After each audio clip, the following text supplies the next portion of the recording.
Bonjour à tous, alors dans cet exercice sur les nombres complexes, je vous propose de corriger question par question en détail. Alors regardez ici, on vous dit, dans chacun des cas suivants, indiquez si l'affirmation proposée est vraie ou fausse et justifiez la réponse. Alors ce type d'exercice est assez intéressant parce qu'on vous donne une phrase mathématique, on vous donne une affirmation et on vous dit est-ce que cette affirmation est vraie ou fausse?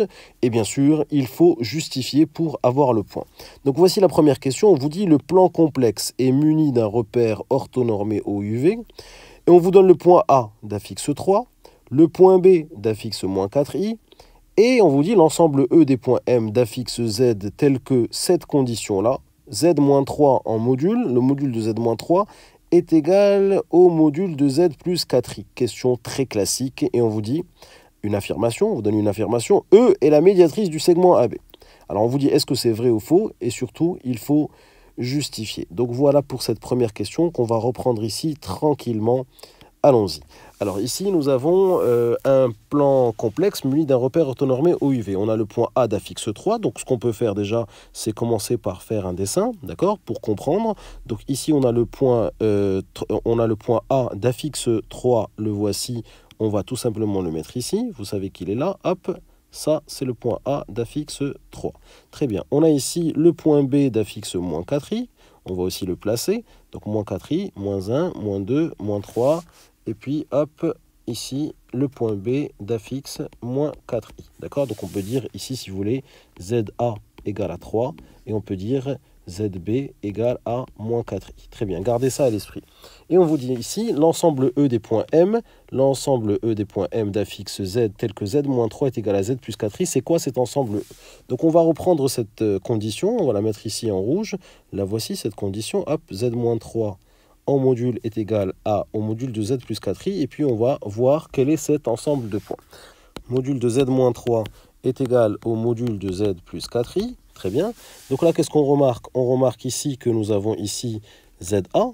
Hop, le 3 ici, c'est ZA. Donc on peut dire ici tout simplement que ça, c'est équivalent à Z moins ZA. D'accord?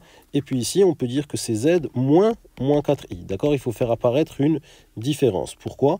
Parce que ici, le moins 4i, d'accord, c'est le ZB. Donc là, astuce, il faut faire apparaître des différences ici à l'intérieur des modules pour avoir ici module de Z moins ZA est égal au module de Z moins ZB. Très bien. Alors pourquoi j'ai fait apparaître ici des différences? Puisqu'on sait, on fait un petit rappel de cours ici en rose si vous voulez, que quand on a un vecteur AB et quand on veut son affixe, ZAB, Z du vecteur AB, c'est ZB moins ZA. Et quand on veut la distance AB, c'est le module de ZAB. C'est le module de ZAB, c'est-à-dire ZB moins ZA. Donc ça, c'est un rappel de cours. Question très classique. Donc ici, ce que vous voyez ici, tout simplement, ici Z moins ZA, c'est tout simplement le module de ZAM.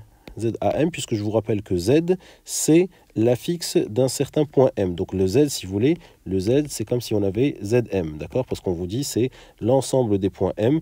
Le point B, ici, vous voyez, ici, l'ensemble E des points M d'affixe Z. Donc on peut dire ici ZM, si vous voulez, c'est la même chose, hein, d'accord?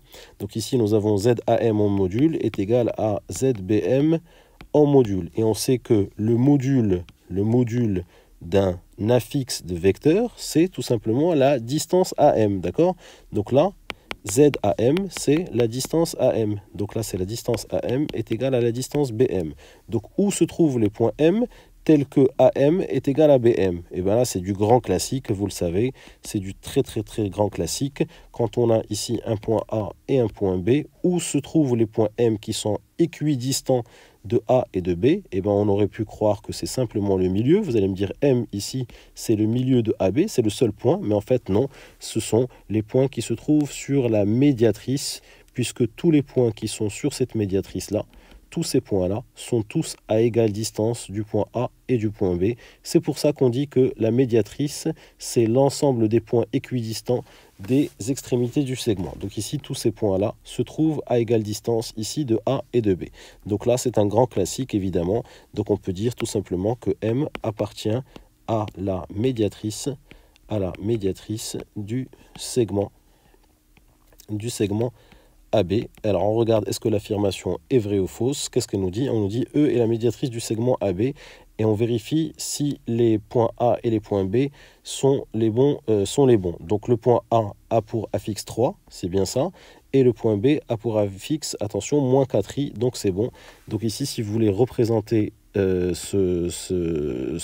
ensemble de points, ici vous avez là le segment AB, d'accord, et puis là on est en train de parler de la médiatrice de ce segment, donc c'est la droite qui passe par le milieu, d'accord, et qui est perpendiculaire, donc on peut dire que c'est celle-là. Donc là j'ai tracé tout simplement juste pour que vous compreniez de quoi je suis en train de parler. Donc est-ce que l'affirmation est vraie? On peut répondre à la question et on peut dire affirmation vraie. Donc voilà pour cette première question. Hey, si tu as aimé cette vidéo, n'oublie pas d'aller consulter tous les liens que je t'ai mis en description, très important. Je t'ai mis plein de liens dont tu risques d'avoir besoin, donc n'oublie pas d'aller les consulter en description. Et puis bien sûr, si tu as aimé cette vidéo, abonne-toi à ma chaîne. Et puis si tu veux vraiment me faire plaisir, lâche-moi un petit commentaire ou mets-moi un petit pouce bleu, ça me fera toujours hyper plaisir. Merci à toi.